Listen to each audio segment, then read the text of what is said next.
Is this work? Ah, good, it is. It is working. So.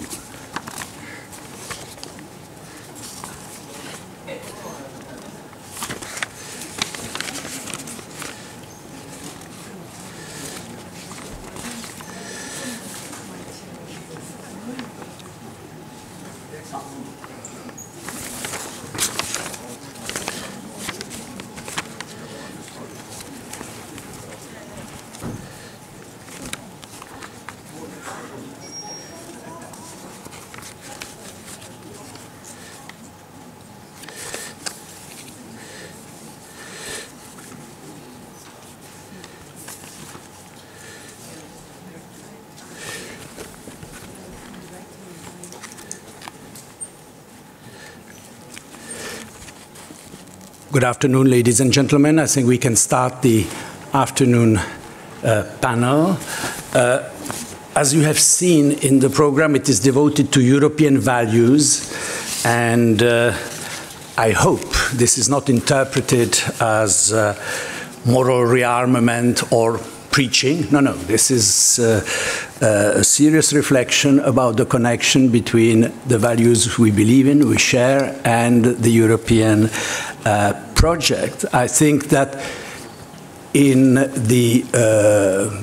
there were periods in post-war Europe when it was relatively easy, or Europeans sort of took for granted they knew what the European values were. In 1945, it was relatively easy to know what you stood for after the Nazi destruction of what Europe was. Or you could argue during the Cold War, to have a constitutive other made it easier for many to think we know what European values are: democracy, pluralism, human rights, etc. Somehow the post-Cold War situation has forced us to rethink, and that was not obvious.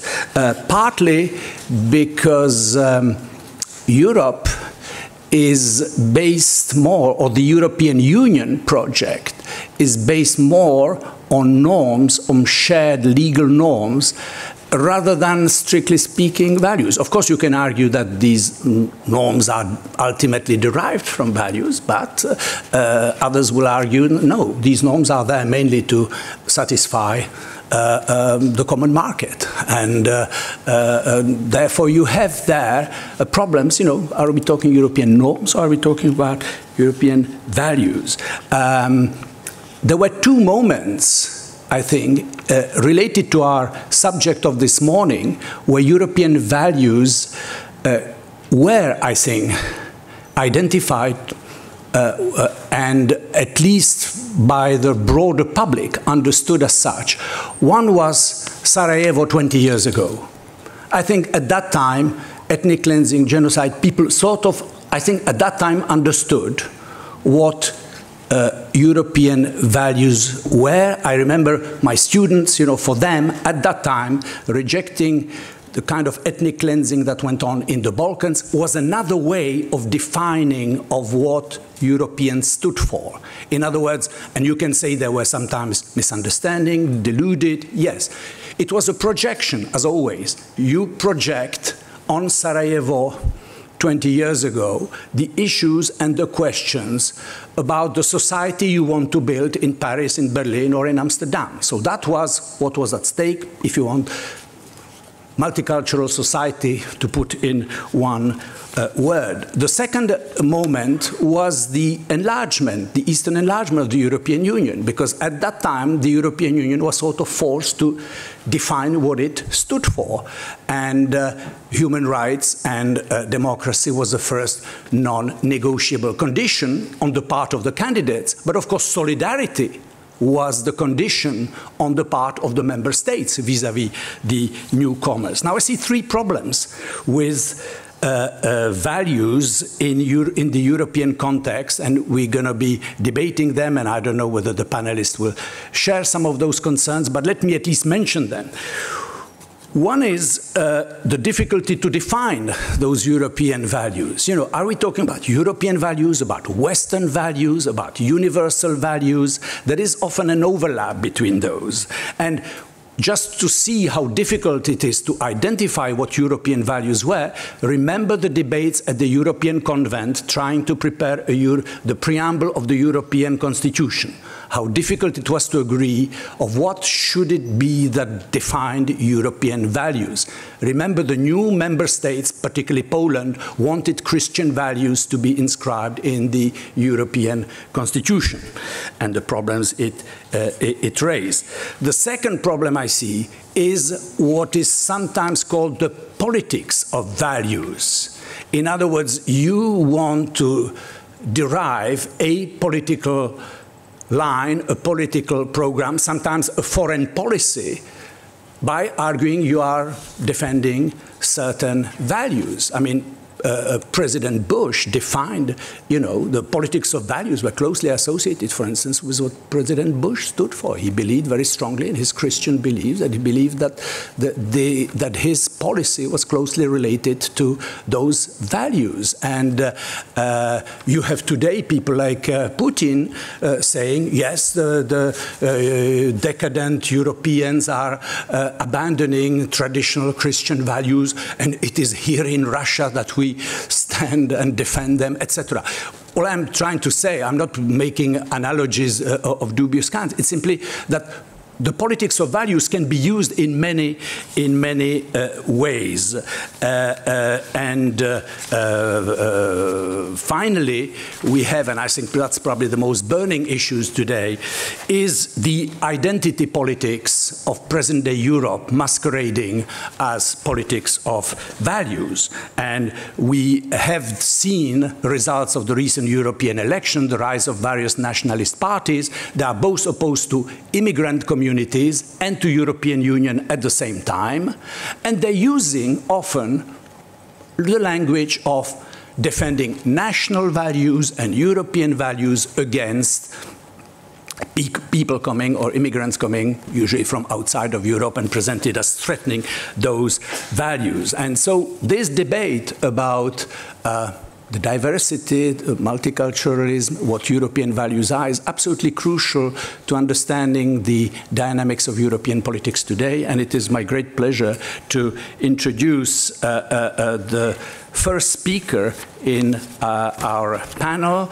I think he's well known, particularly in this country, Zlatko Lagumdzija, Vice Chairman of the Council of Ministers and Minister of Foreign Affairs in Bosnia-Herzegovina. The floor is yours. Well, Jacques, thank you very much. Of course, I mean, you gave us 3 points and you asked us to stick to our 5 minutes. It's not fair. Because, I mean, if we want to say something on your 3 points, I mean, we're obviously lacking time. Which is actually one of the dangers of today's Europe. The time is leaking and we still don't know, as you said, how to define the values. But I wouldn't go in that area because it's too complicated for me. I think one of the biggest challenges to European values today are, or is, to see are we able to stick to those that we already know which are. How close are the values that we all preach, or that we are even emotionally connected to, that we think we understand? How close is that to what our words are, and especially how close it is to our deeds or our real politics? Some people call it hypocrisy, if those things don't match so much. So one of the biggest challenges that we should be lacking more hypocrisy than we have today.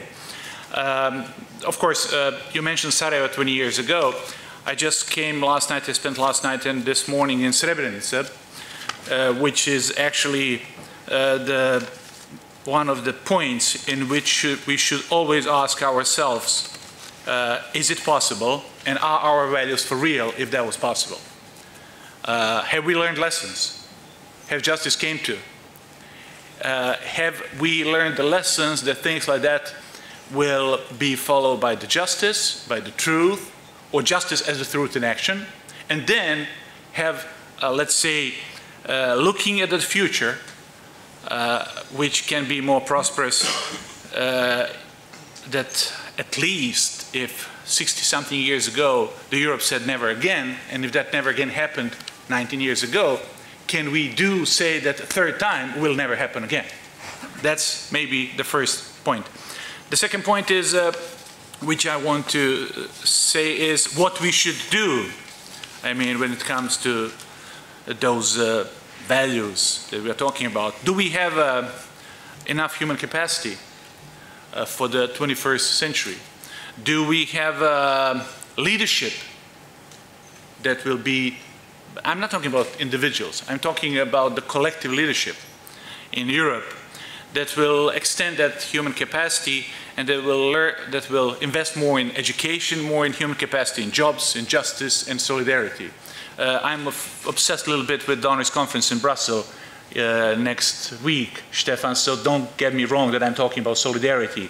And I'm very much interested that the values of EU is not about bureaucracy of EU, it's about the values of EU. And I was very encouraged when I heard Stefan that we are not eligible for Solidarity Fund, but we are eligible for funding solidarity from EU, which is very encouraging, which means that there is a hope, and for us and for European Union. So what to do is actually, that's what I think we have to start. How to do these things, I think we can do that only through strengthening institutional capacity. In what I heard this morning in I got the notes from this morning, very interesting speeches, and I did my homework before I came here, and while I came here just recently, I think that one of the key challenges is how to make EU being equal to Europe, in geographical sense, in institutional sense, how to stop talking about enlargement, and I like very much the word integration. How to integrate the rest of Europe into the EU, so European Union and Europe is the same territory. Having said so, we come to the question why. I mean, why it is so important.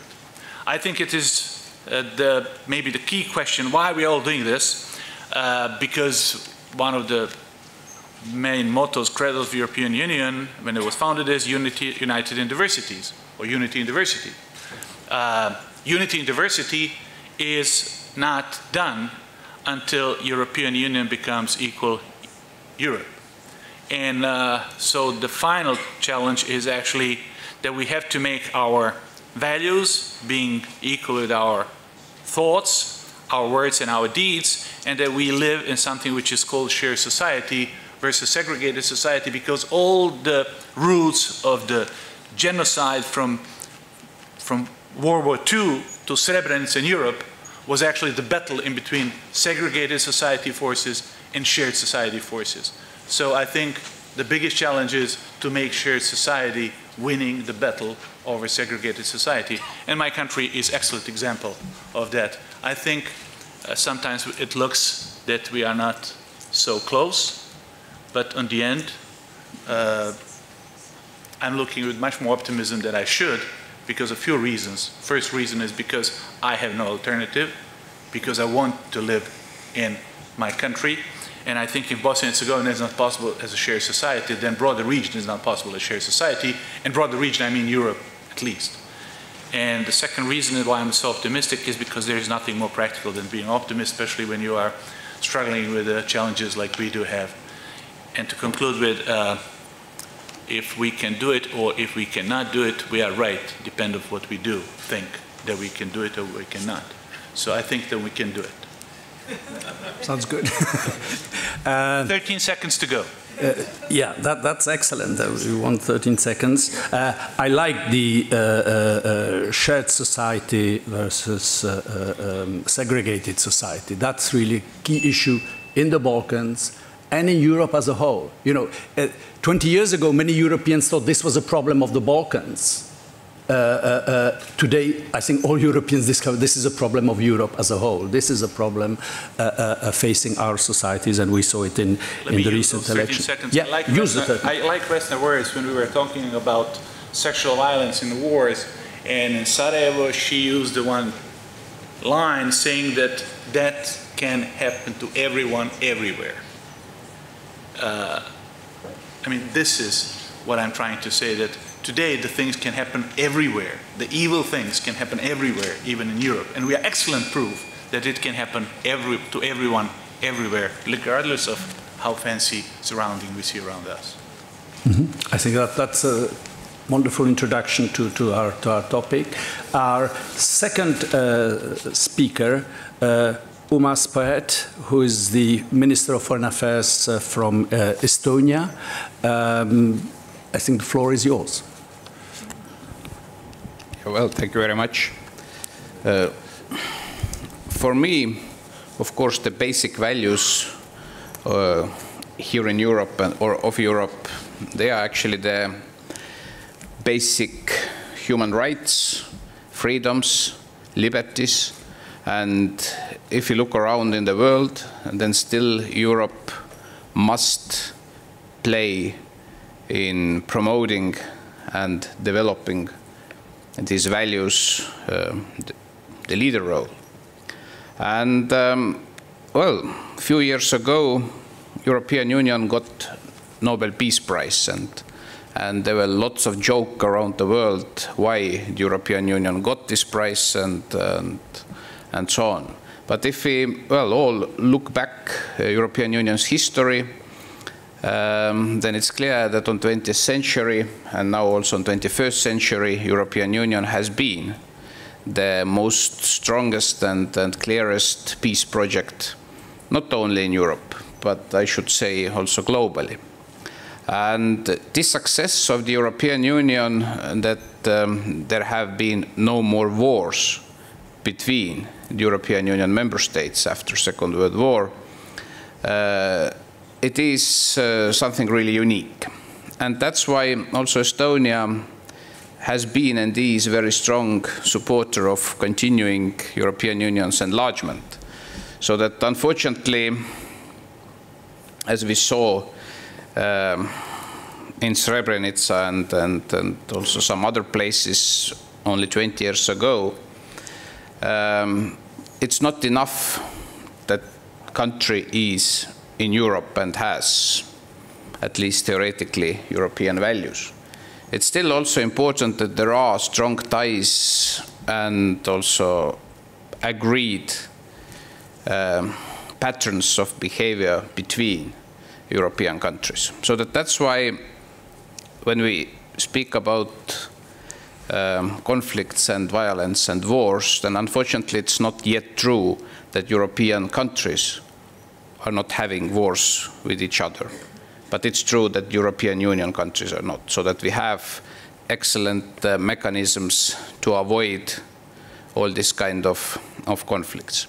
And that's why if you look what's going on at the moment in eastern part of Ukraine, and we recall Crimea, and we recall 2008 and Georgia, and we recall also the conflicts here in Western Balkans around 20 years ago, it clearly speaks the language that the European Union still has this very basic target to achieve, and it is that no more wars in Europe. But, of course, European Union full membership plays here a really important role.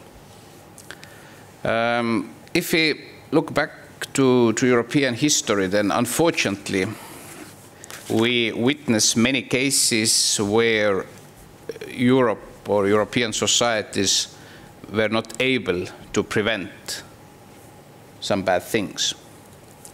And I really hope that we have now lessons learned.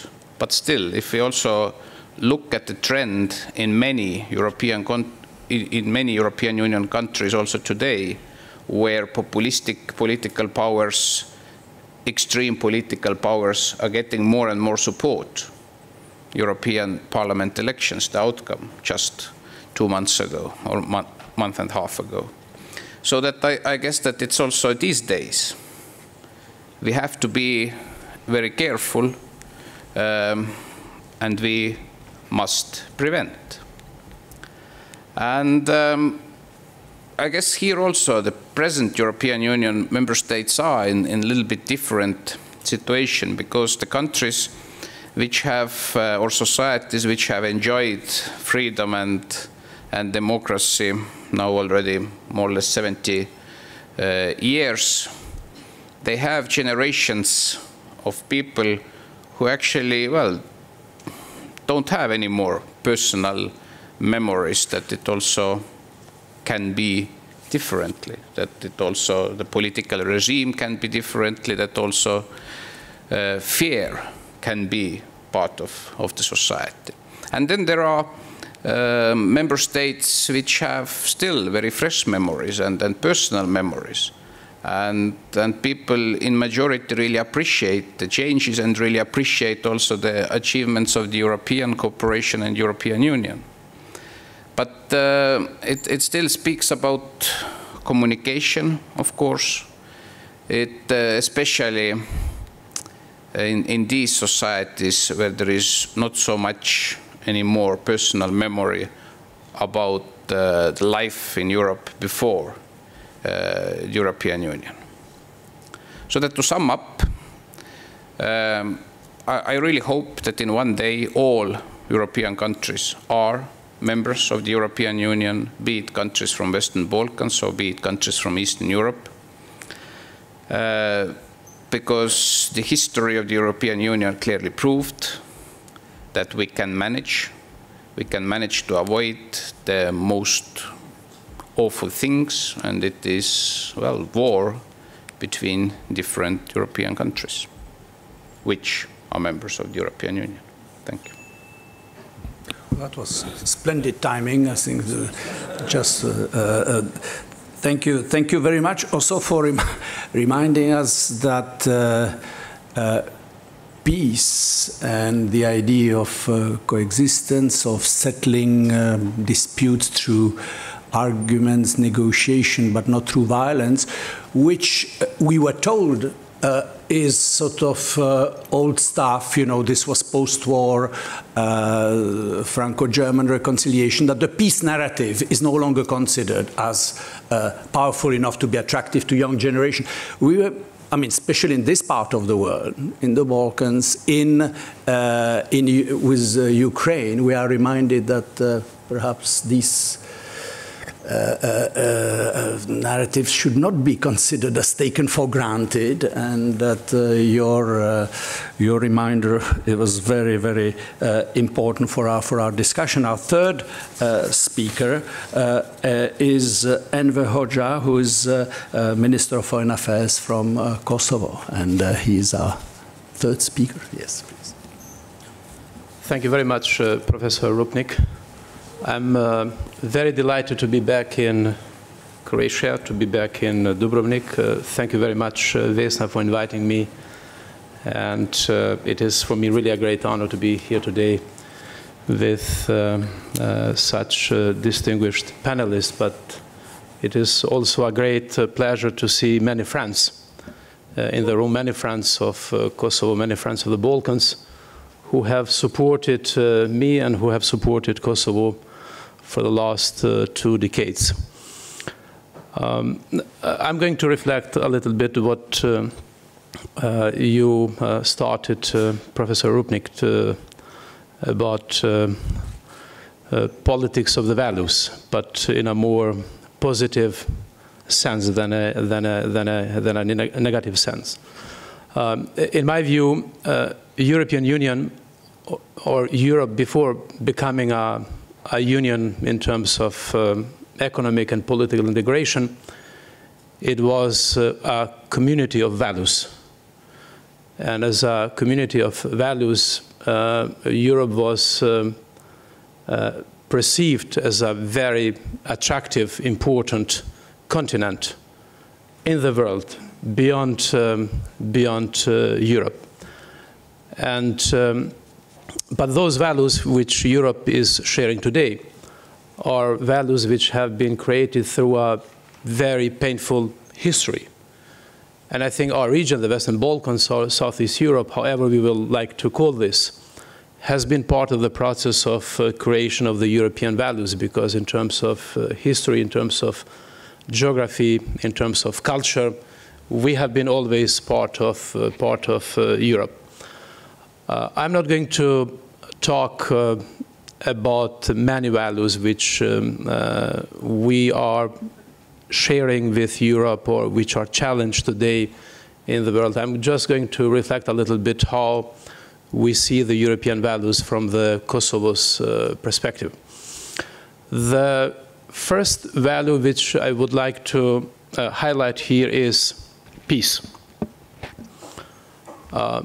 What we saw in the European history that peace was achieved through dialogue, but also in the Balkans in the last 100 years and in the last 20 years.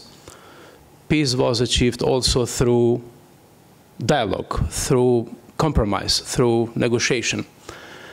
And I think my country, whom I'm representing, Kosovo, it is in the last 3 years one of the best examples how we were trying through a dialogue, through a negotiation process with Serbia to normalize the relations as two independent states. Because of our commitment to peace, and because of the fact that we are aware that we cannot change the history. I mean, we cannot change what happened to Kosovo and to Kosovars. We cannot change the geography, the fact that Serbia, it is the biggest neighbor of Kosovo. We decided, based in our long-term thinking, to enter a dialogue, and last year we reached a historic agreement on normalizing the relation as two independent states. I'm not going to bother you how many other agreements we reached with Belgrade and if these agreements have been not implemented or not. But let me mention here 3 reasons why we were entering in this dialogue. The first reason is that we wanted with every price to close the long chapter of the history of hundreds of years of conflict and to open a new chapter of political normalization. But at the same time to use the political normalization as a very good base for a process of reconciliation between the two societies. Secondly, when we decided to enter in the dialogue and when we decided to accept painful compromises, we did this also because of the region. In my view, the region is still having 3 historic challenges, and this is the relation between Kosovo and Serbia. It's the relation between the entities in Bosnia. I'm not going to say more because my friend Zlatko is here, and I think he's going to reflect maybe a little bit on that. And the name issue between Skopje and Athens. And when we decided to accept many agreements, many solutions which were not easy to be accepted, we did also this because of the region. We wanted to serve as a good model how other historic challenges might be addressed in the region.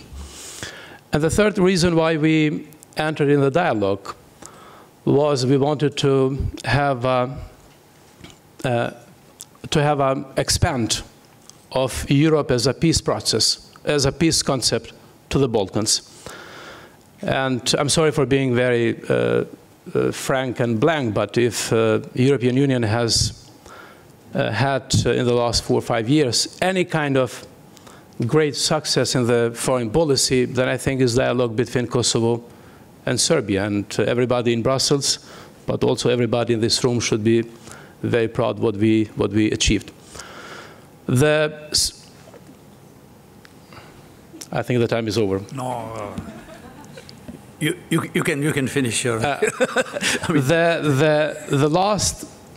last values which I would like to mention very briefly are related to solidarity and are also related to hope. I think what we need for the next years to come is first more solidarity among the member states by supporting the region in terms of the European agenda. And at the same time, we need more solidarity among the region of the countries in the region who have become member of the European Union. I think here Croatia could have a very good important role in supporting the European agenda for the region. Slovenia could have a great role. Greece is playing that role, but Greece, Bulgaria, and Romania could jointly support more the remaining countries in the region in the European agenda. And my last point is related to hope, because I mean, by training, I'm a historian and political scientist, and I think hope was always European, Christian values. And as a foreign minister of Kosovo, who is forced to travel a lot, when I'm in Southeast Asia, and I'm not thinking here on big countries and actors like China and Japan, but when I'm in South Asia, I'm seeing a lot of the hope in the eyes of the leadership, in the eyes of the media, in the eyes of academicians about the future of the region. I think what Europe needs, not only more Europe within the European Union, but more hope within Europe. And I think more hope for the region. Okay. I'll stop here. No, that was... thanks for stressing solidarity, because there is no enlargement discussion if there is no solidarity. But it is not easy to promote solidarity in times of crisis. And this is what we heard this morning, and particularly what we heard from Mr.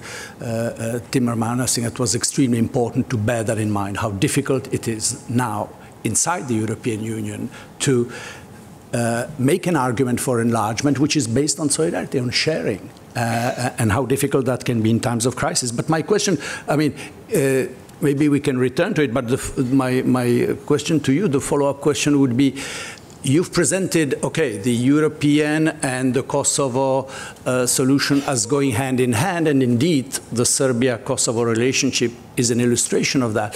But still, the overall process, let's say the last 20 years, is a process of nation-state building. And when you're building nation-states, sometimes that may take priority over European values, or as they have been defined, at least by the first three speakers. So do you see there any tensions or contradictions that can arise in such situations? Actually not.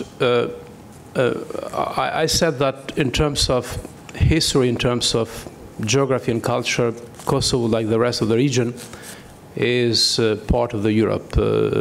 Today, Frederica and others were using the term integration instead of enlargement. I think Vesna and me were more preferring to use the term consolidation of Europe, by meaning integration of the Western Balkans than enlargement. In my view, enlargement is more Ukraine and Turkey than Western Balkans. But in terms of state building and European integration, I think it's the same agenda. A state for a young nation like Kosovo means predictability, means clarity, means security. I mean, when you are an independent state, then you can simply predict a future, and this is very important for young nation. At the same time, Europe is, for the Western Balkans, also a clarity, excluding European perspective. Coming with the idea that the Balkans wouldn't have a European perspective, I don't know how the situation might evolve within the weeks and months. In that sense, I mean, to us, a state-building project and a European project is the same. Okay, thank you very much.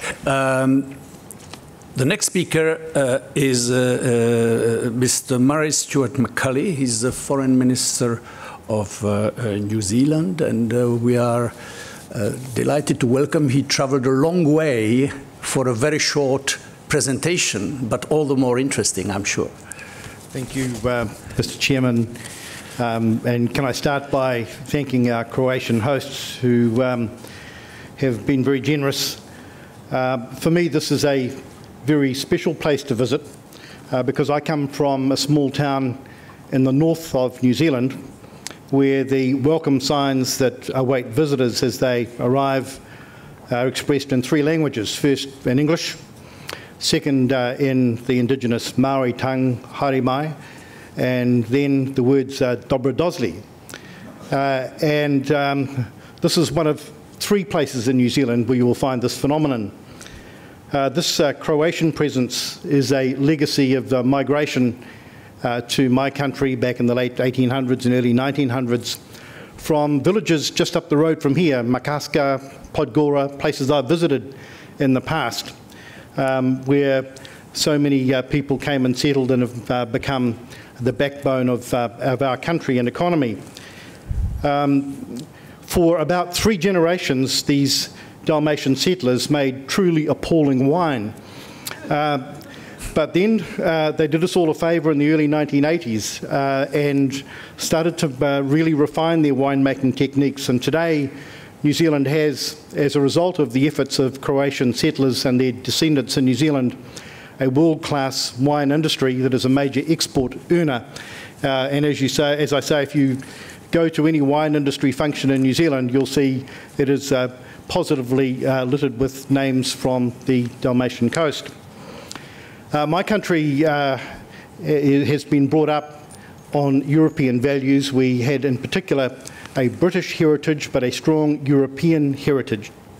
And so for us, concepts like democracy, the rule of law and human rights are deeply ingrained and unshakable beliefs in the New Zealand psyche.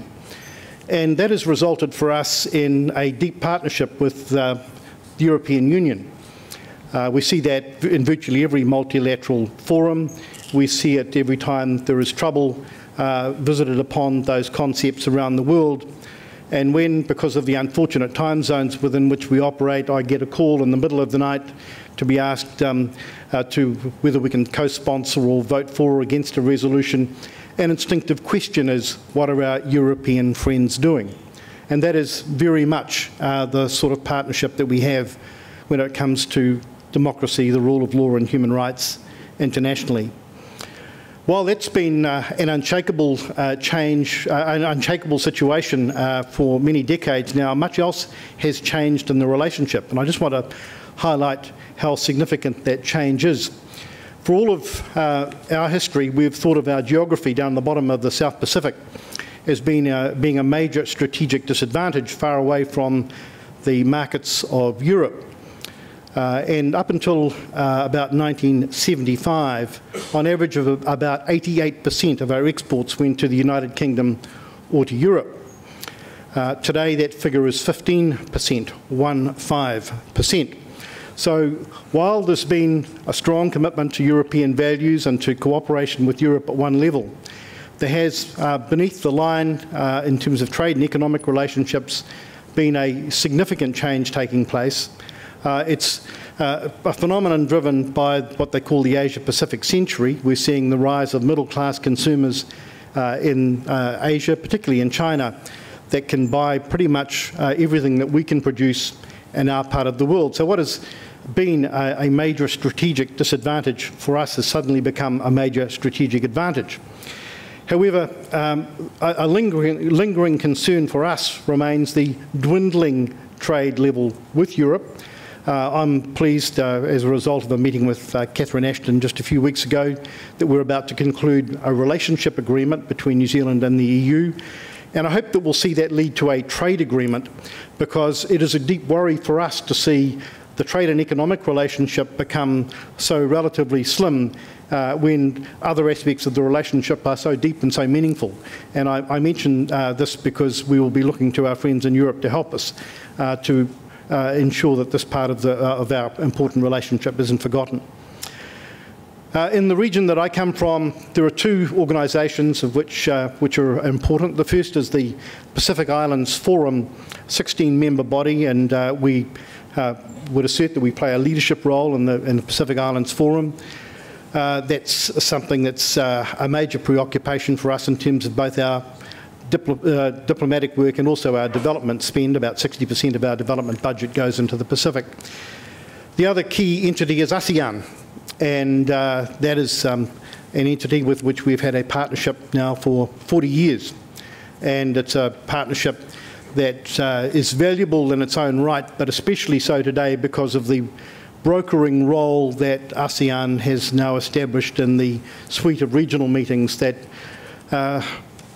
the place where we try and sort out the issues that threaten stability and security within our region, the ASEAN Regional Forum, the East Asia Summit, those organisations that will meet over the coming weeks.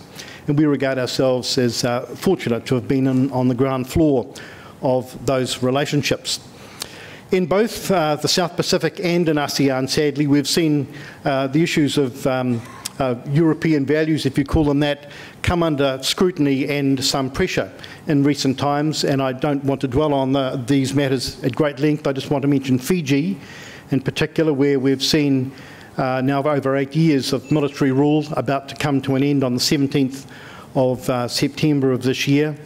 Looking to ASEAN, we've seen issues in Myanmar in the last few weeks, in Thailand, where clearly we're going to need to do more to try and shorten the period within which there's military rule there. Just further afield, Sri Lanka, which requires considerable work. And I guess the thought that I wanted to leave you with is that in each of these cases, what we've discovered is that constructive engagement is really the best approach, that bringing European values through constructive engagement rather than through megaphone diplomacy has been a basis for becoming engaged, for being well placed to lend the assistance that is required, because in each of these occasions, in each of these examples, clearly there's been help required from others, and we've, through engagement, I think, got to put ourselves in a position where we're able to render that help. Thank you, Mr. Chairman. Thank you very much, Minister, particularly for your concluding words about which may provoke some discussion about constructive engagement rather than megaphone diplomacy, which brings us to another side of the European values discussion, which is often values and interest. Should, for instance, trade be used, or trade sanctions, to be very topical, be used in order to defend or promote European values or certain European principles? Anyway, that is a question at least I raise for discussion by some of the panelists if they feel like it, or perhaps if we have chance for a second round of discussion if time permits. Our next speaker is Petr Drulák. Great pleasure to welcome him here. We got to know each other years ago when he was director of the Institute of International Relations in Prague, and he's now Deputy Foreign Minister. So, Petr, the floor is yours. Thank you, Jeff. Let me start with thanking to organizers for suggesting the panel on European values, because indeed this is a very important topic. At the same time, I would like to say that we should be a bit suspicious when we talk about values, especially when we talk about values in politics. And I think Jacques Rupnik already said about some problems with values. First, they are not easy to define. And once you define them, they can be used for quite nasty purposes. Politics of values is often exclusionary politics. Politics which uses values to exclude others, to use values as weapons, to deny legitimacy to others. Because when you talk about values, it's not innocent.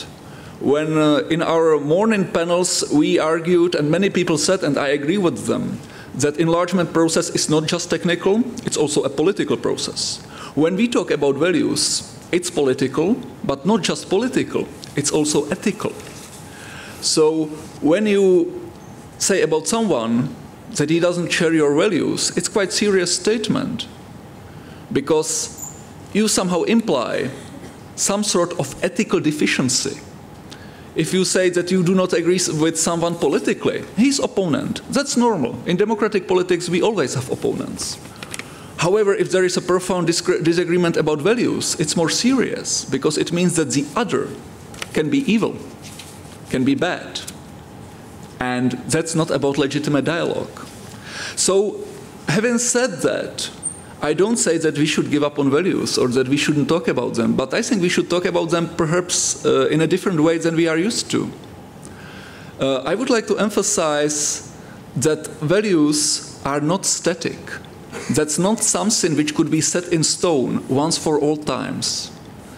values do change, they do evolve, and they are actually constantly negotiated and renegotiated.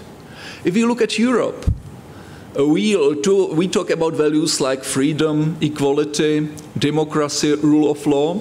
We could perhaps find these values in Europe 100 years ago, but their shape was completely different. 100 years ago, it was absolutely inconceivable in Europe, in democratic Europe, that women could vote. 30 years ago, some people who had a different sexual orientation were punished or discriminated against. So, by saying this, I would like to emphasize that values are process. They are not set in stone. So it has this sort of a philosophical, this philosophical starting point has an important political implication. Because what does it mean when you are open about values to someone else? If you start with the assumption that values are static, that you can list them, it means that the other person is about or should take them over. Here is our list of the values. Now you have them, you can read them, we can explain these values to you, you take them over. But that's wrong, because there is no such list.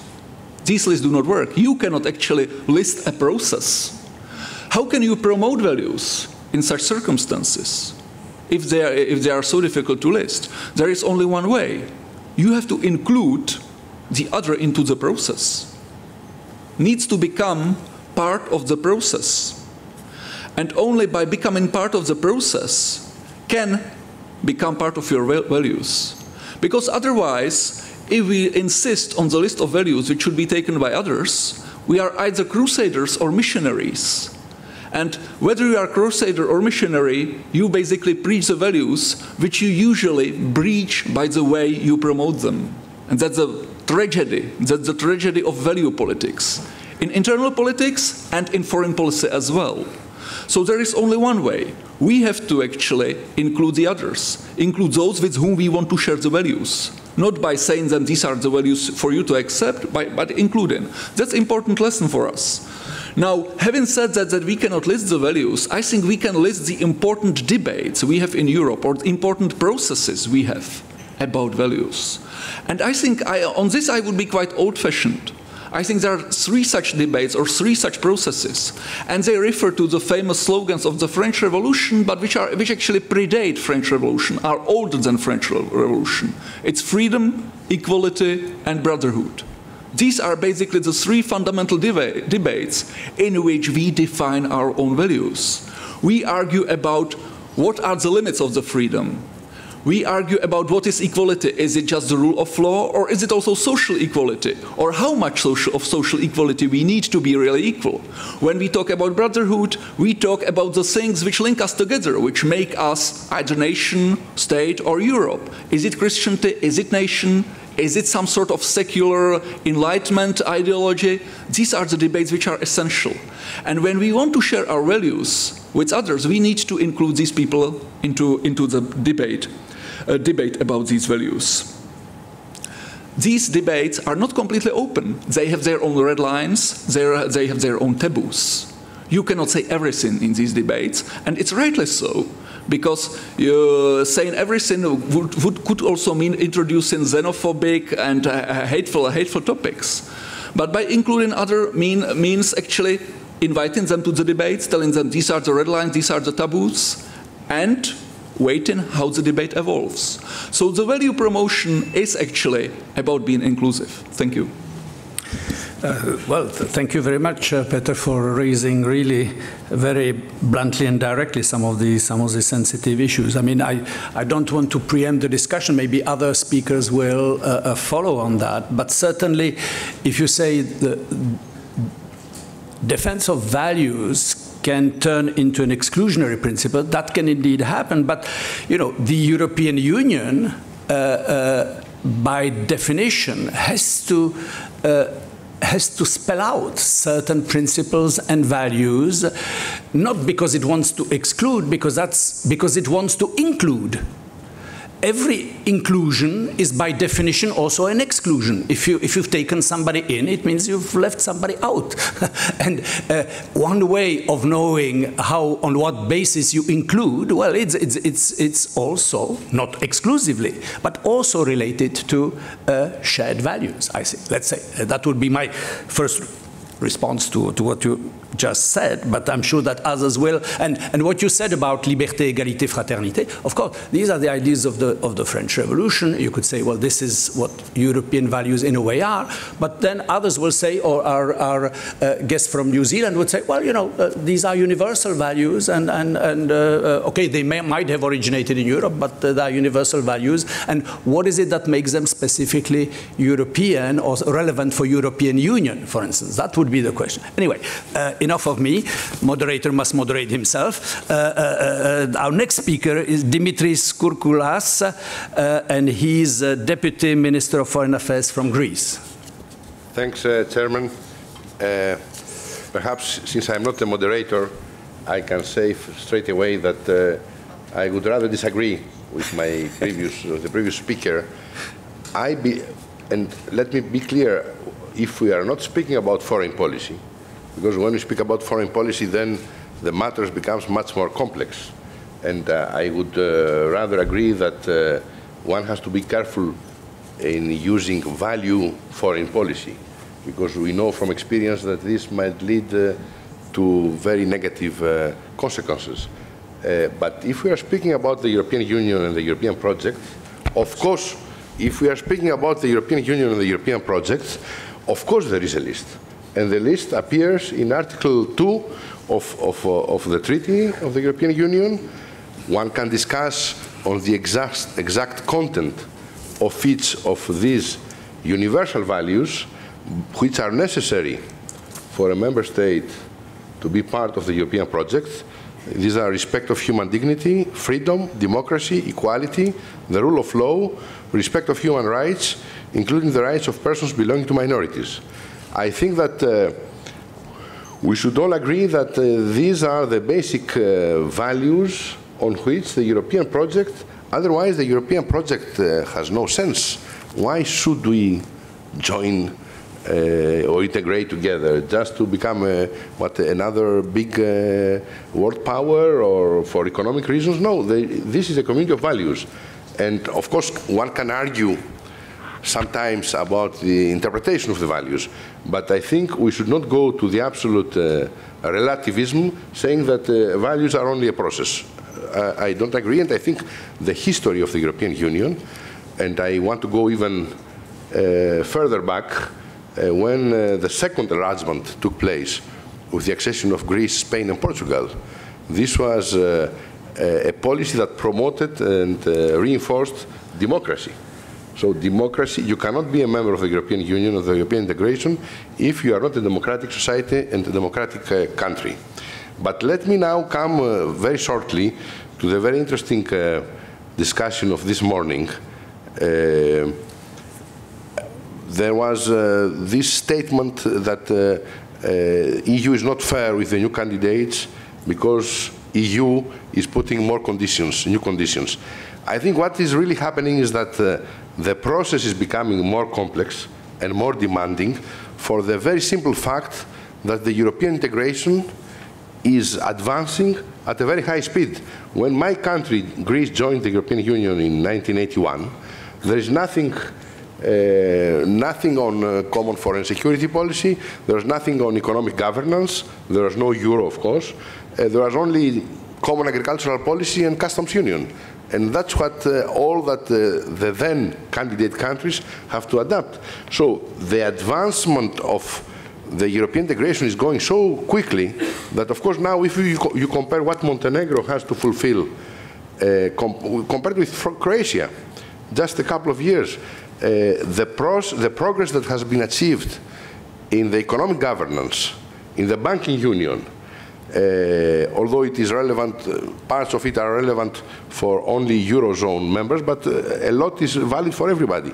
So these are very big steps forward, which of course make the life of a candidate more difficult, but this is not a reason not to advance on the integration of the Eurozone. On the contrary, I would say that there is a need to go quickly to the completion of the banking union and to the economic governance, because this is the only way to stabilize the Eurozone, to address the dysfunctioning of the Eurozone, because this is the only way to again have a European Union that is prosperous, that has not unacceptable high rates of unemployment.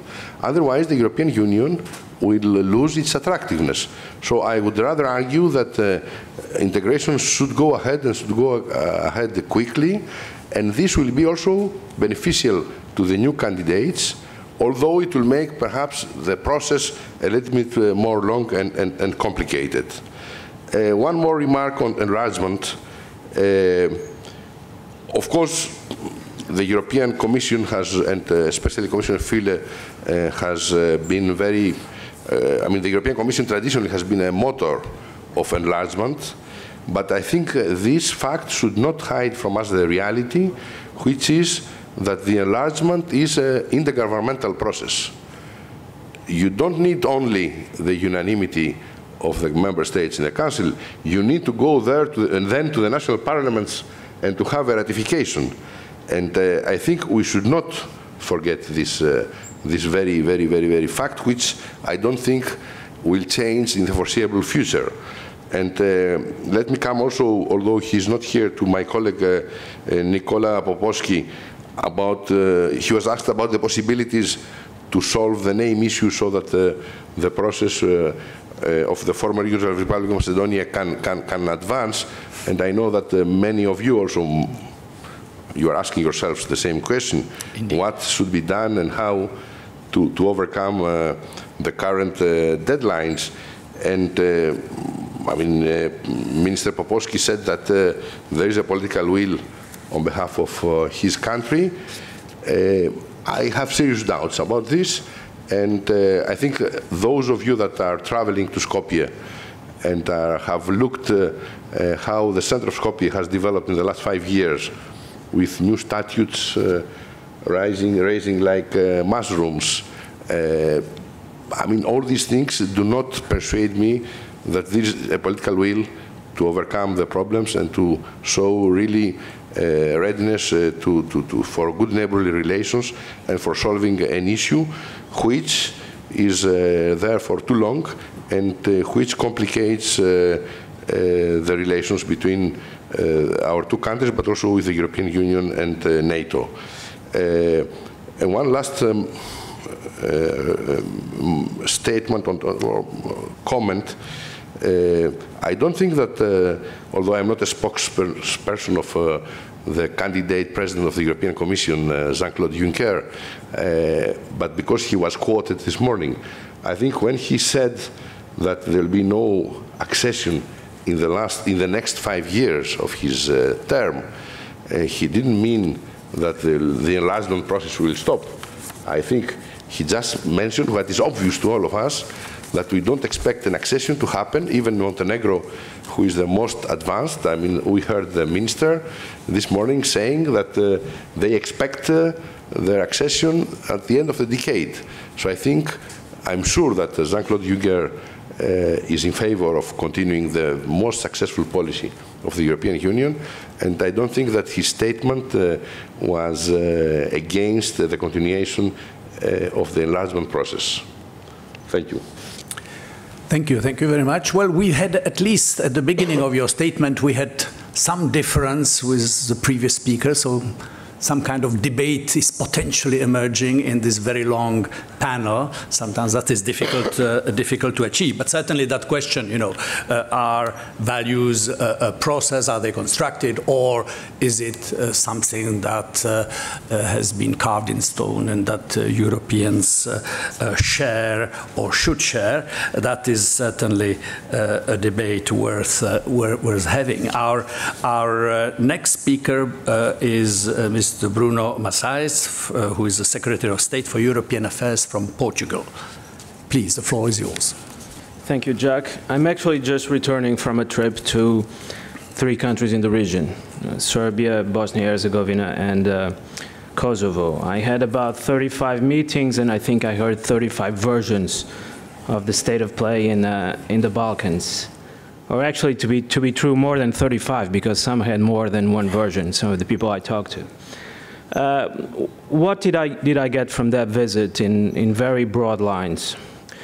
First of all, there are a number of misperceptions in the dialogue between the European Union and some of the countries in the region. Perhaps not always misperceptions by politicians, but certainly by public opinion, intellectuals, think tanks. And the first one is that there's this expectation in some of the countries, especially where things economically are not going well, and even socially, that the European Union will come in and solve every problem. And that's not possible, and it's not how the European Union works. We're not an empire. We work by consensus and dialogue. So that's out of the question. It's consensus within the European Union and consensus talking to some of the candidates and potential candidates. And the problems have essentially to be solved by these countries, and the European Union can help, can set a number of standards and goals, but it cannot solve these problems. Although there's room for discussion on whether the European Union should be more involved, and also room for discussion on opening negotiations and granting candidate status to some of these countries. I think we will have to discuss that in the future. Then the second lesson is the question of diversity. There's also the very widespread opinion in the region that to converge with the European Union is to converge to a single point, and that's not true. It's to converge to a constellation, because there are different opinions within the Union. It does not make any sense to think that there is a very homogeneous, uniform set of values and standards. There is a constellation of values. And so the dialogue goes on between the EU and potential and current candidates, but also within the EU. The third lesson for me is a lesson that goes back to our political philosophical tradition in Europe. There are liberal democratic values, but there's another set of values that have to do with stability, peace, as Amber said, efficiency, with state building. So it's not enough to have a democratic, liberal society and state. First of all, we have to have a state with a unified political will. Our tradition is made up of John Locke, but also of Thomas Hobbes. And this is, of course, relevant in some of the countries. When we talk about challenges with the EU integration, we're talking about adapting to our values in terms of rights of minorities, political and civil rights, but we're also talking about having, for example, a coordination mechanism that allows some of these countries to speak with a single voice. Otherwise, negotiations are going to be difficult. So state building together with liberal democratic rights. And the final point has to do with economic values, which are also very important. And I don't think we should talk about, on the one hand, values, and on the other hand, things like trade. Trade, especially free trade, is a value, is a European Western value, and should be part of the equation. And when talking about countries like Serbia, Bosnia-Herzegovina, and Kosovo, the economy is crucial. And some of the deepest challenges have to do with the economy. Economic reforms are essential.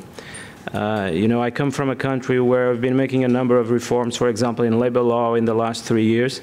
But when I look at the starting point for some of these countries, we're talking, for example, in terms of labor law, of rules that tell you that if you fire an employee, you have to pay severance pay for all the years you worked, not in your company, but in his working life.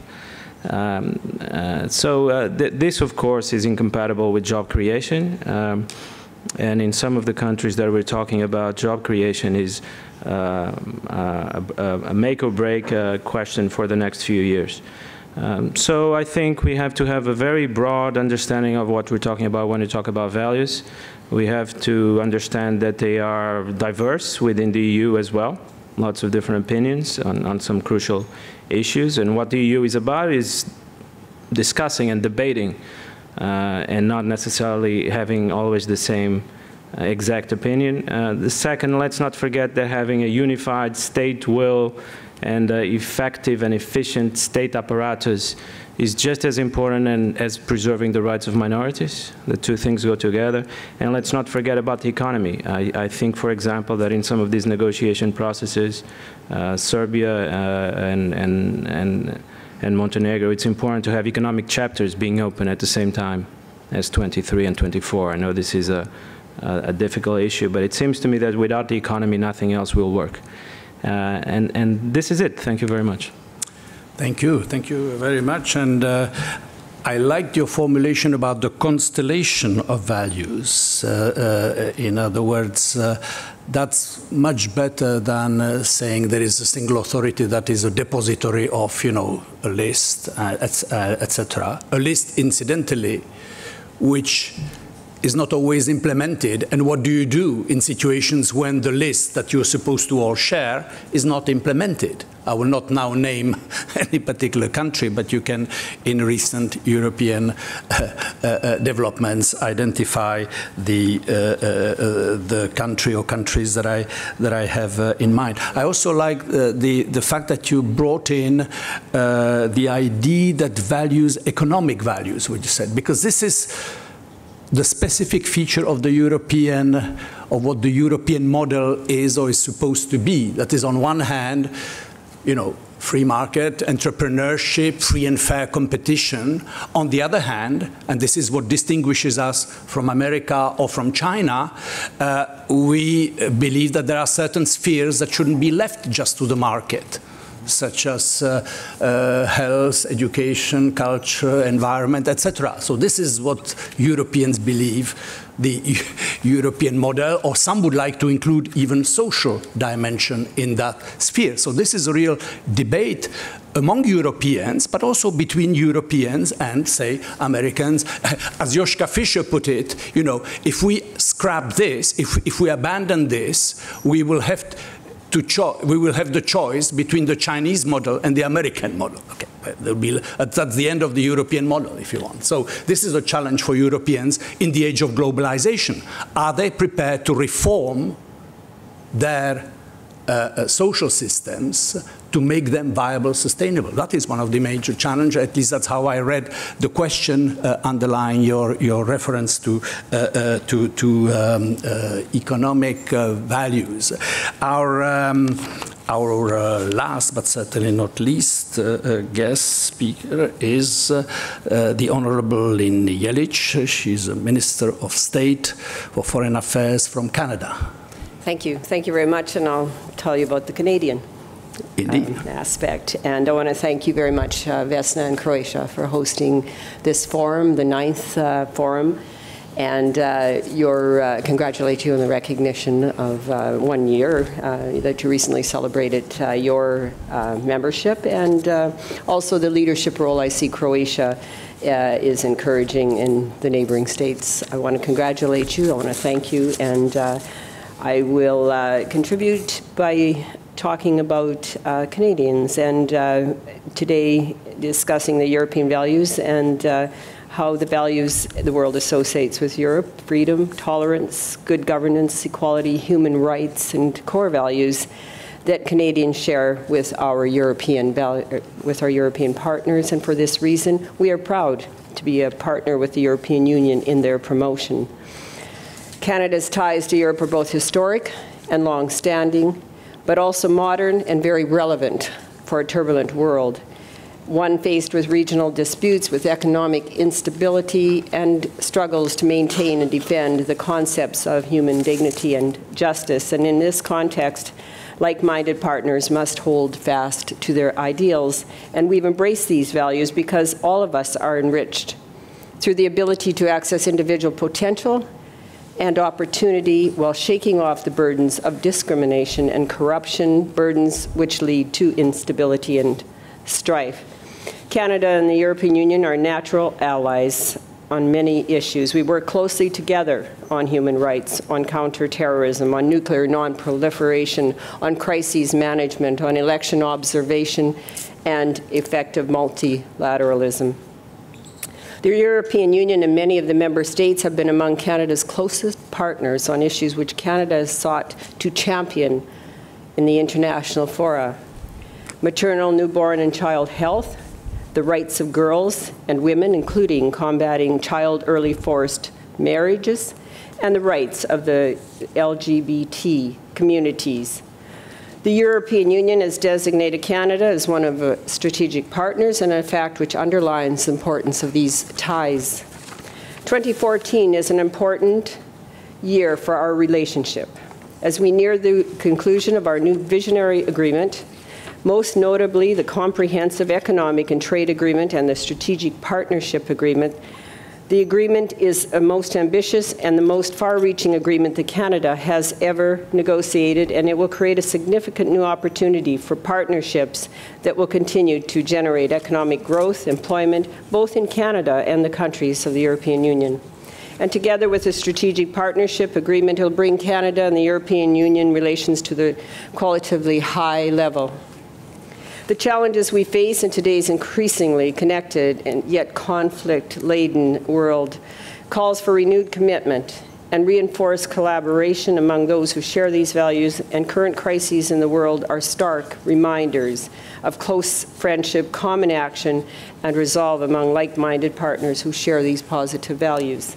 Beyond friendship, we need to work cooperatively in an international community and not shy away from problems that have the potential to become much more serious. The situation in Ukraine is a stark reminder of this, and the Ukraine, like all countries, has a sovereign right to make its own decisions with respect to its governance and place in the world without unacceptable interference from any side. Canada strongly supports the Ukraine's independence and territorial integrity. We urge all our partners to support the Ukrainian government and the people as they take on the challenge of implementing fundamental political and economic reforms to guarantee the strengthening of democracy and economic prosperity. The panel discussion offers us the opportunity to renew our commitment to prosperity, human dignity, and to deepen and broaden the scope of our cooperation on the promotion of human rights and international peace and security. And I thank you this afternoon for allowing me to be part of the panel. Thank you. Thank you very much, Minister. So this is a very impressive and very disciplined group. We are 5 minutes ahead of time, and I think that, therefore, it gives us a chance in those 5 minutes to see whether a member of the panel has the urge or the inclination to respond to something they've heard, or possibly, if there are members, I should have started there, maybe members of the audience, we can maybe have both, who would like to speak on this issue. I have the feeling that Minister Vesna Pusic is among the first to ask. So there will be Petr Drulák and then Vesna. But I think ladies should be first, no? No, okay, so first Petr and Vesna then. I would like to thank all of you, or both of you, for your comments, and I think it was quite helpful, Dimitris, that you actually quoted the values which are actually defined in the European Constitutional Treaty, because they actually show the problem. Because none of these values would be rejected either by United States or by China, actually. All of these values will be accepted there, including rule of law, including national minorities. Despite that, we know that we do not agree on these values on this level, because the devil is in the detail. The devil is in the debate, how we debate these things. There is the difference. How this debate evolves, that's the difference. We have different understandings of democracy, human rights, rule of law, respect for minorities, dignity. We all agree they are important, but in the debate, we disagree on this. And it's also important what you said, Jacques, about this fact that once you want to include someone, once you have the distinction between inside, outside, then you have like something, you need to do something. And let me start from the other end. One of the most widespread perception of all EU candidate countries is the perception of double standard. All candidate countries feel it. When they are in the negotiation, they will always say, all of us have said at some point, the EU is asking something from us which is not able to fulfill itself inside. And they will always have a host of examples of these things. And the point is that we confront, or that these candidate countries are confronted with the list, and they are not included in the process. Because once you are part of the game, you understand it. But once you are only receiver, then you see it as a double standard. I think it's unavoidable, this feeling, because we have to do this. But it explains this, that it's the process, and once you are not part of the process, you feel these things as double standards. Thank you. Mm-hmm. Okay, well, I think this would take us into a long discussion because, what I meant is that the EU is a political project, and any political community has boundaries. It doesn't mean that they are fixed, rigid boundaries. They can be changing boundaries, of course. But if you define boundaries, which is to say, then you have to spell on which grounds you do so. And, it cannot be purely economic. Otherwise, we're talking about a free trade zone or something like that. Anyway, enough of me. Vesna Pusic. And then there will be floor maybe to Dimitris, because this is, I'm so enjoying the fact, I don't even have to speak. I think this is such a fascinating debate and panel that I just want to listen. But no, I think we would like Vesna to conclude this, because she has, as she told me yesterday, strong views on the subject. So if you can be brief. I agree with Peter that there is a different interpretation of these values that are enumerated in our treaty. If we compare with what other countries understand under these values. But I think there is a common understanding, I hope there is a common understanding among EU partners about the content of these values. Let me give an example. The European Union is against the death penalty. You cannot become a member of the European Union if you have the death penalty. This is something that we have built in the last years, in the last decades, and now this is a value that we have to defend, and which differentiates us with other democracies and other countries. I didn't speak about economics and economic values, because I think this, then the debate would become very, very, very open. Does the social dimension is economic value of the European Union? But I think the core values, and the treaty itself foresees very severe sanctions, the nuclear bomb, for a country which does not respect, a member state which does not respect these values, which is, it loses all its rights of voting, etc. Perhaps this is a nuclear bomb, and very, very tough. That's why there is a discussion, as we know, within the European Union, the Council, perhaps to create some other mechanisms for softer violations. But the fact that we have values that differentiate us from others, I think this is a fact, and this is something we have to preserve. Yeah. Well, nuclear bombs are there to not to be used as a deterrent, and I think that so far the nuclear bomb has, with moderate success, had that useful role. Zlatko wanted to have a very quick, and then Vesna concludes. Very quick in those 13 seconds that I left. It's endless debate about what are the values. There are no doubts about it, but it's like a hierarchy, a Maslow hierarchy of needs. We should create somehow the hierarchy of values, which are the most important one, in order to start really living to the according to the most important ones. So my basic point is that debate about what the values are is interesting, but more relevant debate is, do we really live the core values that we agree about? I don't think we do today. Mm-hmm. All right, this is crucially important. If you want the idea of the hierarchy on values, and then the test of what is it actually you do about them in practice. Really and of course, enlargement of which is what brings us all together, is a key test of precisely that. Concluding word from our host, Vesna Pusic. Thank you so much, and thank you, Jacques, for this incredibly interesting and exciting panel. Thank you, all the panelists.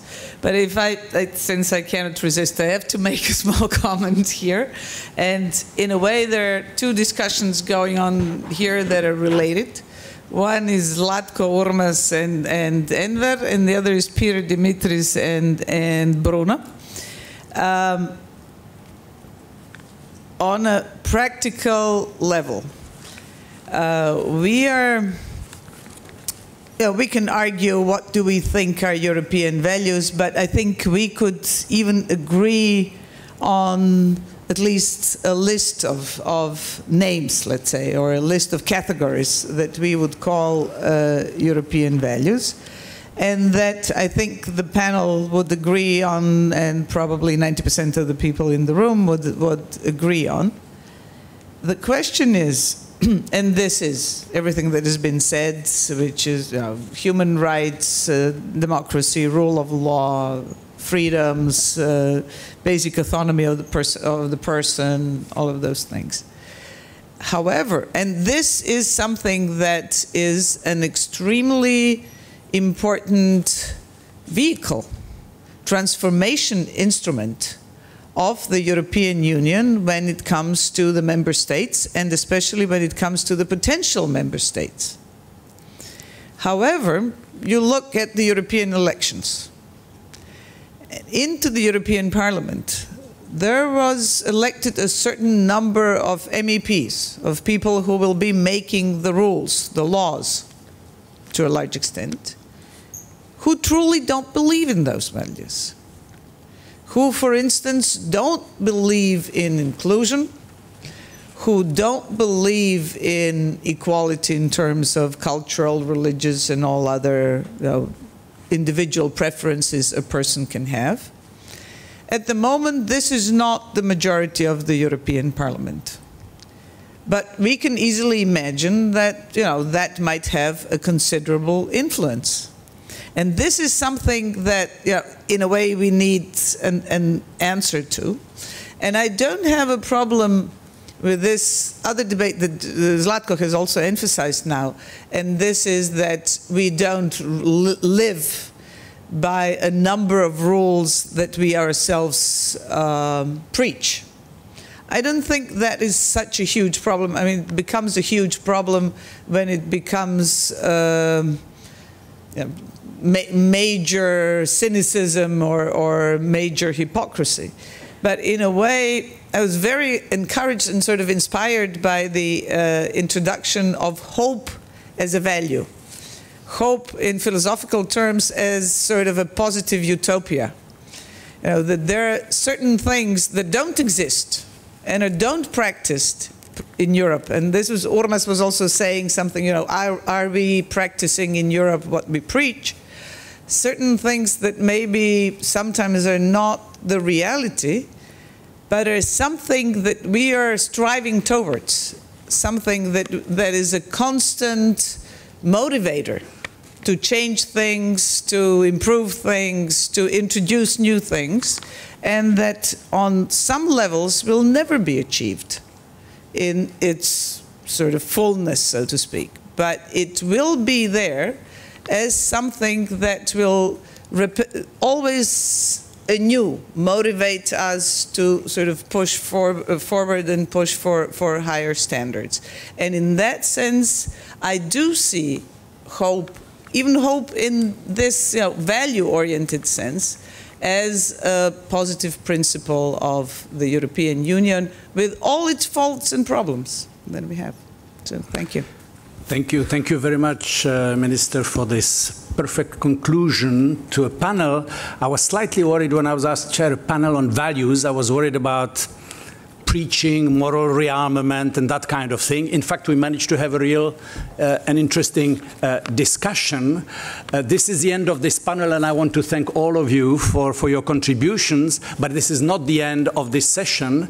We're now going to hear an address by Ms. Veronica Nuland, who is Assistant Secretary of State from the United States of America. Please.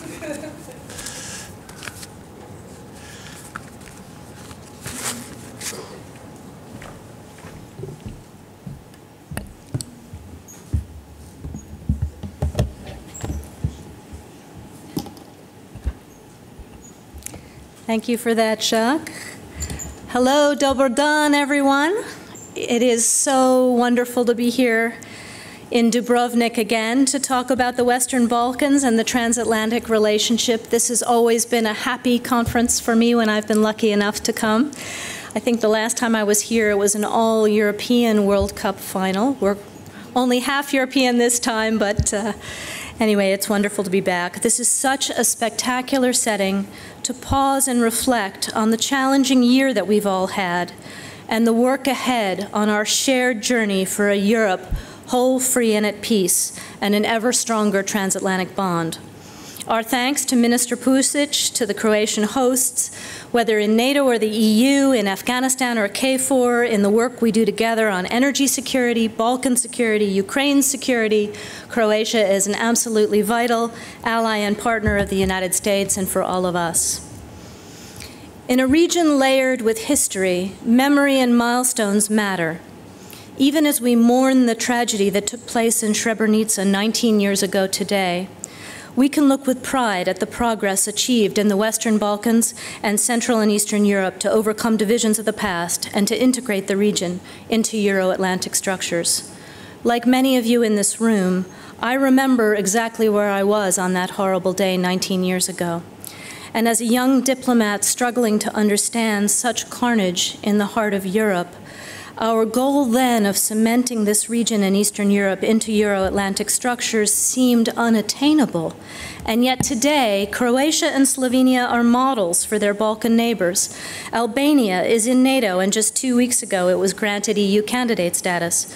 Kosovo is independent and normalizing relations with Serbia through the EU-led dialogue. Serbia has launched its EU accession talks in January, and Kosovo is on its way to a stabilization and association agreement. Montenegro is making steady progress towards both NATO and the EU, and Moldova, Georgia, and Ukraine signed historic agreements with the European Union.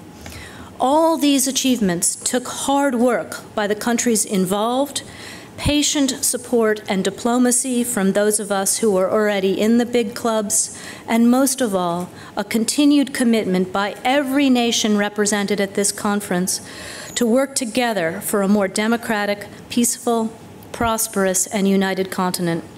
That work has got to continue. No matter how hard it is, how intractable the problems sometimes feel, people from Kosovo to Kyiv are counting on us to stand with them as they seek lasting security, prosperity, and a better future. And there's so much more to do to secure this region and Europe's East. Russia's occupation and attempted annexation of Crimea, its continued destabilizing actions in eastern Ukraine, and Gazprom's June 16th gas delivery cutoff to Ukraine remind us that pressing security threats still exist. Russia's actions are an affront to our fundamental values and to Helsinki principles and to the territorial integrity and sovereignty of 46 million Ukrainians and their right to choose, as all of us have, their future with dignity. And just as we have stood together with those in the Western Balkans who have sought and are still seeking to join the institutions of the Euro-Atlantic community, we must stand with the Ukrainian people in their hour of need. That means supporting the democratically elected president as he works to offer peace, amnesty, broad decentralization and political reform, and pushes through painful economic reforms. That means continuing to insist that President Putin end all support for armed separatists and thugs who are fostering unrest in Donetsk and Luhansk. No more weapons, no more money, no more hostages and kidnappings. We need a ceasefire that both sides honor, and we need to see true security on both sides of the Russian and Ukrainian border, monitored by the OSCE. All of this is possible with political will in Moscow and pressure on their proxies. And that if that is not forthcoming, in days, not weeks, we must all be willing to impose more costs on Russia. Why? Because Europe will not be at peace until Ukraine is at peace. Every day that the undeclared war goes on, the costs for Ukraine and the costs for all of us go up. A protracted conflict doesn't just cost Ukrainian blood and treasure, it imperils the investment that all of us have already made in Ukraine's economic and political stability, and it increases the cost of restoring that stability and security and unity. And every day that the conflict continues, increases the risk of a broader impact on the security, stability, prosperity of the rest of Europe. That's why words from Russia are not enough. We need action now, and we must be prepared to take more action of our own in coming days, if necessary. That's also why, now more than ever, NATO allies must remain vigilant in the steps that we are taking to demonstrate on land, sea, and air that NATO territory is inviolable, that we will defend every piece of it. In the run-up to the September NATO-Wales summit, all NATO members must sustain this demonstration of alliance solidarity, and we must also work together to reverse the downward slide in defense budgets. Today, NATO is not just about securing our own space, keeping faith with the people of Afghanistan and Kosovo, and continuing our other missions. We must also look south, across the Med, to Libya, to Iraq, to Syria, and to other places where extremism is being fought. And we have to think more creatively about the contribution that NATO can make to training and sustaining those forces working to restore democratic norms and peace across North Africa and the Middle East. As the recent tragic shooting in the heart of Europe in downtown Brussels reminds us, violent extremism will come to our streets if we don't stand against it more effectively at home and abroad, and that means sustaining our defense and security budgets. There are two other essential elements of our shared security and prosperity that I want to touch on today because they're just as essential to our future: energy and economic security, and countering corruption. Now more than ever, we have to work to secure Europe's energy security by ensuring diversity of supply, building up reverse flow capability and storage capacity, and creating deeper networks of import terminals and interconnectors throughout the continent. This nation, Croatia, has an essential role to play as an energy security hub for the 21st century. We also have to work to complete an ambitious transatlantic trade and investment partnership that makes all of us more competitive globally, boosts economic and job growth, and preserves the high social and environmental standards that our citizens expect. In this region, we see that corruption, democratic drift, protracted conflict, ethnic tensions, and violence still threaten many states. Bosnia and Herzegovina's Euro-Atlantic path remains stuck because some politicians are more interested in maintaining a dysfunctional status quo than serving their own citizens. Macedonia hasn't yet joined the EU and NATO because of a dispute over its name. If we believe in this European dream and in the shared values that undergird it, then we must invest in them every day and not allow old grievances to become permanent ones. And as we look to shore up the values at the core of the transatlantic community, the fight against corruption and democratic backsliding must now be an equally frontline concern. Europe can't be whole when kleptocrats treat states as a bonanza of spoils for themselves and their cronies. And it can't be free when elections are rigged, independent media is silenced, and minorities are vilified. It can't be at peace when corrupt officials use political, economic, and judicial intimidation to stifle opposition and rip off their own citizens. Corruption also threatens national sovereignty because every dirty politician in our midst, every dirty, non-transparent contract that we allow creates another wormhole of vulnerability and an opportunity for mischief by outside forces. From the Balkans to the Baltic to the Black Sea, we must understand, as those on the Maidan did, that corruption is not just a democracy killer. It's another gray tool in the arsenal of autocrats and kleptocrats who seek to extend their influence, weaken our democracies, and enrich themselves at the expense of our citizens. Every country in the Euro-Atlantic region has struggled with the scourge of corruption. The United States is no exception. Our democracy, like all democracies, is a work in progress. As the United States continues its journey to become a more perfect union, we fight every day to deliver the clean, fair, equitable government of the people, by the people, and for the people that Americans expect. And as we do so, we will also stand with all those across Europe and Eurasia who are fighting to root out corruption wherever it hides and to strengthen freedom of the press, active civic engagement, transparent and accountable government, and the rule of law. From Dayton to Donetsk, for more than 20 years, the United States has been proud to stand with the nations represented at this conference in the hard work that we have done together to build a Europe whole, free, and at peace.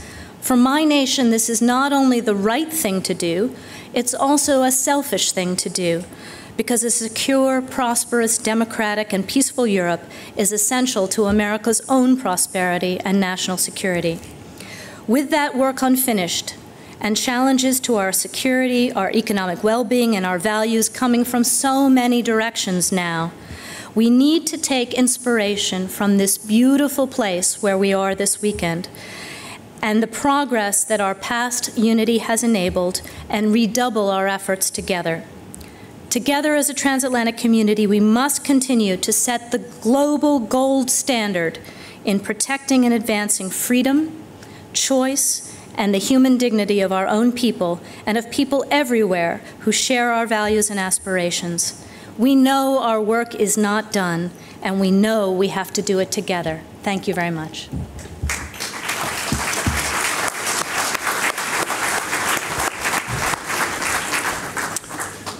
Thank you all. I think this session is over, and we have dinner at 8 o'clock, and tomorrow morning we start at 10.